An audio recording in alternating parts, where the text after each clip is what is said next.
For most people, wealth is a ticket to comfort, luxury, and a little peace of mind. But for two millionaire brothers in New York City, wealth was buried, literally, under mountains of junk, newspapers, and paranoia. This is the unbelievable story of Homer and Langley Collyer, two men who lived in a mansion of madness, hoarded their fortune under trash, and became urban legends when their bizarre lives came to a tragic, almost grotesque end.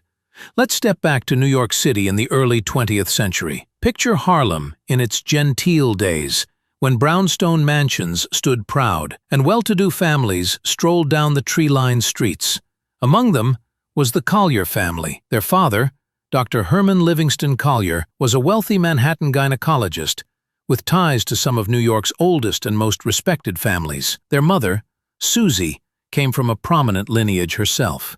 This was not a poor, struggling family. They had money, heritage, and a reputation. The Collyers had two sons, Homer, born in 1881, and Langley, born in 1885. Both were intelligent, well-educated, and cultured. Homer studied admiralty law at Columbia University. Langley pursued engineering and chemistry, and he was also an accomplished pianist who once played at Carnegie Hall. These were not men destined for obscurity or poverty. They were born into privilege and had every opportunity to live successful and comfortable lives. But something went wrong. When their parents died, the brothers inherited the family's four-story brownstone mansion at 2078 Fifth Avenue in Harlem. It was worth a fortune, but instead of selling it, maintaining it, or living like gentlemen of means, they slowly withdrew from society. By the 1910s and 1920s, as Harlem transformed into the cultural heartbeat of Black America, the Collyer brothers became recluses. The brownstone that once stood as a symbol of affluence was becoming something else entirely, a fortress of filth. As time passed,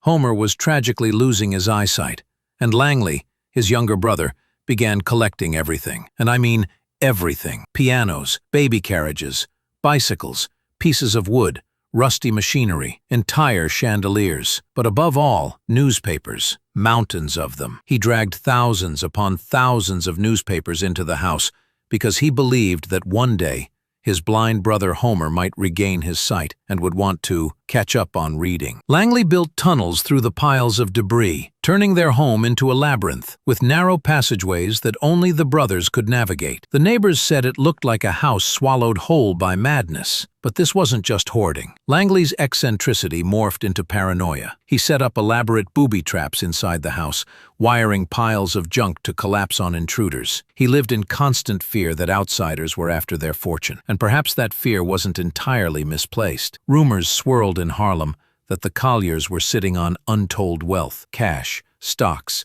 bonds, and valuables inherited from their parents. In truth, they did have hundreds of thousands of dollars in assets, millions in today's money, but instead of using it, they let it rot inside the walls of their mansion. The decline accelerated after Homer lost his eyesight due to hemorrhages in the 1920s. Paralyzed and blind, Homer became completely dependent on Langley.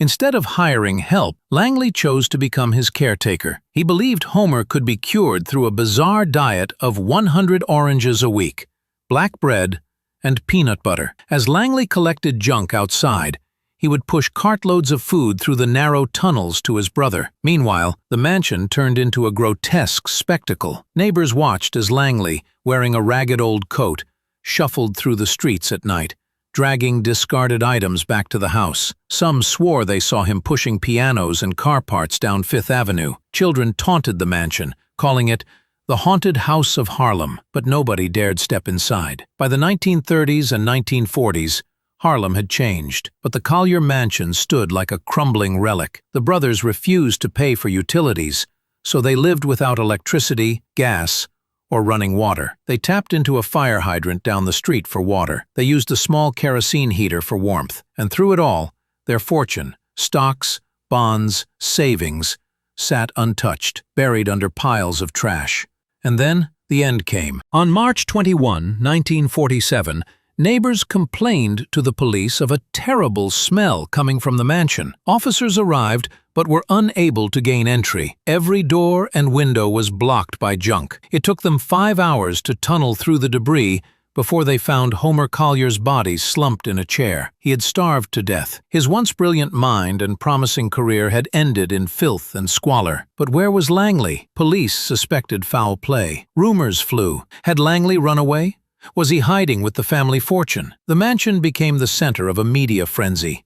Hundreds of gawkers crowded the street, waiting to see what secrets would be unearthed. Reporters called it the House of Mystery. For weeks, police searched, hauling out more than 120 tons of debris. They found baby carriages stacked on top of rusted bicycles, pianos piled against rotting newspapers, human organs preserved in jars, even parts of a Model T Ford. The mansion was a mausoleum of madness. And then, after almost 3 weeks of digging, they found him. On April 8, 1947, Langley Collyer's body was discovered just 10 feet away from where Homer had died. He had been crushed under one of his own booby traps, piles of newspapers and junk collapsing on top of him as he crawled through the tunnel to bring food to his blind brother. He had died instantly. Homer had starved, waiting for food that never came. The Collyer brothers became instant legends. Their deaths shocked New York. They were millionaires who died like beggars, surrounded not by riches, but by garbage. The city's newspapers printed sensational headlines. "Two die amid mountains of junk."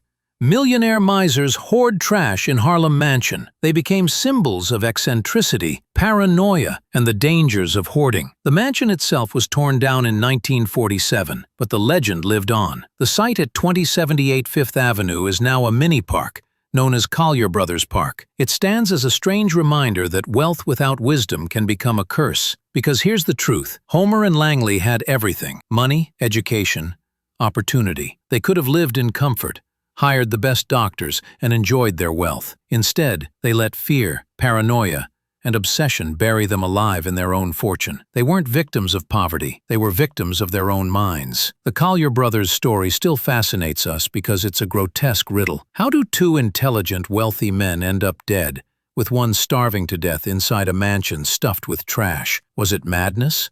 Was it fear? Or was it proof that money, when not used, becomes nothing more than paper piled high in a crumbling house of delusion? One thing is certain. They remind us that wealth means nothing if it's locked away, hoarded, or left to rot. True wealth is meant to circulate, to create comfort, to improve life, not to become a monument to paranoia. The Collyer brothers died with millions in assets, but their legacy was not of luxury or generosity. Their legacy was 120 tons of junk, 2 tragic deaths, and a warning for the ages. The millionaires who trashed their mansion became eternal symbols of wasted wealth and cautionary legends of New York's dark history. If you got value from this video, hit the like button and subscribe so that we can continue this journey together. Thank you for watching.